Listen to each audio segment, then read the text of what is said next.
Hello grammarians and welcome back to our channel. In today's video we'll be talking about active and passive voice, a very important concept in English grammar, and I hope by the time this video session ends you'll be able to master what's active and passive voice. So let's begin.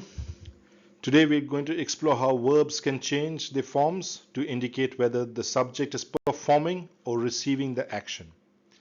By the end of this session, you will be able to differentiate between active and passive voice and convert sentences from one form to the other.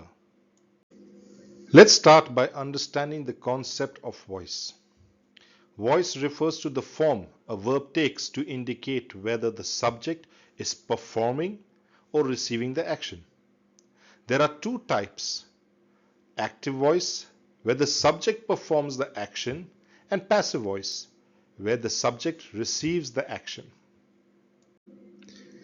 Here I've got a first set of examples demonstrating active voice. Let's go through them. The dog jumped onto the boy. Sam will give a book report to the class. The computer ate my paper. In these sentences, the subject, like the dog, Sam, and the computer, is actively performing the action. Now let's look at the same sentences in passive voice. The boy was jumped on by the dog.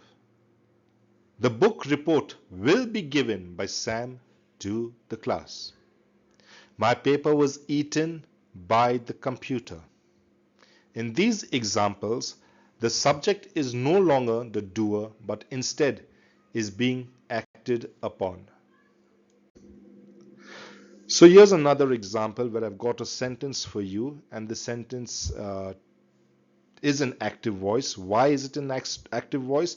Because you will notice that the subject is in front, that is the teacher, and the teacher performs an action, teaches, and there is an object who is receiving the action of the teacher, that is the student. So this sentence is in active voice.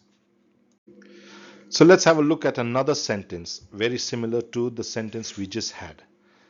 The boy eats an apple. So this sentence too is in active voice, because you will notice that the boy, who is the subject, is performing the action. What is the action he is performing? He eats. Eats is the action. And who is receiving the action? The apple is receiving the action. So this voice is also in active form. So it is very important that we also understand that in active and passive voice, pronouns can change based on their role in the sentence. In active voice, the subject pronoun performs the action. For example, he completed the project. But in passive voice, the same pronoun becomes the object. The sentence changes to the project was completed by him. Here's a quick guide about pronouns in active and passive voice. In active voice, I, when it's changed to passive voice, becomes me.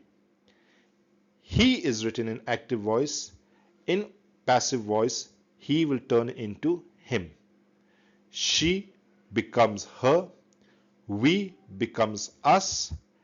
They become them. So this is how the change takes place between active and passive voice. The pronouns keep changing. For instance, let's look at a sentence. In active voice, we played the game. If I have to write the same sentence in passive voice, I would say, the game was played by us. Note how we turned into us. Understanding these changes ensures your sentence remains grammatically correct when switching between active and passive voice. So here is another example that I've got for you on the screen. My brother and I, or me, played basketball. So in this sentence, we're going to identify which is the correct pronoun to be used, whether it is going to be I or whether it is going to be me. Many of us get sometimes confused in choosing the correct pronouns. So my brother and I, or me played basketball. In this case, the correct pronoun for you to use would be I. Remember, I is the subject of the sentence while me is the object, meaning that you should use I if you are the one acting, while me is the word to use when an action is being done to you. So let's understand the usage of pronouns even furthermore. So pronoun usage changes between active and passive voice. For instance, subject pronoun I changes to me and he changes to him. In the example, my dad cooked dinner for my brother and me. Me is correct out here because it is the object. It is receiving the action. So while working with passive voice, we must always follow a particular structure. Let's look at the structure that we follow when using passive voice. We always start the sentence with an object, followed by a to be verb. Then we add a past participle, followed by the word by, and then we place the subject. Let's look at an example of a passive voice. The sentence here is pizza is eaten by Diane.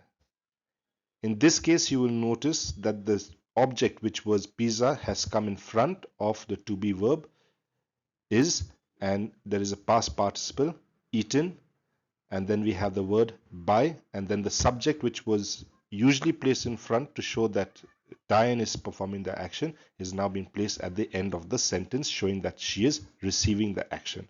The very same sentence, if it is placed in active voice, would be Diane eats pizza.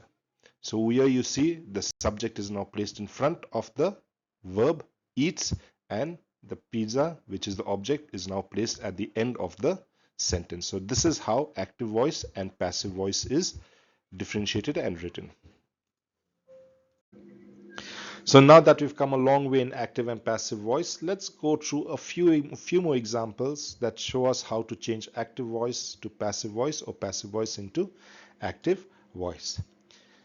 Here I've got a sentence in active voice. Many people speak English. When we want to change this sentence into passive voice, let's see what happens. English is spoken by many people. Do you still remember when we spoke about the object comes in front, followed by a to be verb, then comes a past participle, followed by the word by, and then the subject goes to the end in a passive voice. So English is spoken by many people. Let's look at another example. Tom wrote the book. Here we have a sentence that is written in active voice. Why? Because the subject Tom is coming in front of the verb and the verb is wrote and the book is the object receiving the action from Tom. So let's convert this into passive voice. The book was written by Tom. Let's have another example. The government raised the taxes. Let's convert this now into passive voice. The taxes were raised by the government. I'm sure you got this correct, and if you did, very good. So choosing between active and passive voice depends on what you want to emphasize in your sentence.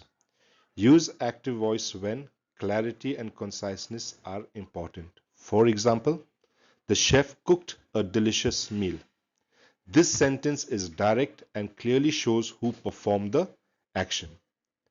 The performer of the action is significant in this sentence. For example, Mary discovered the solution.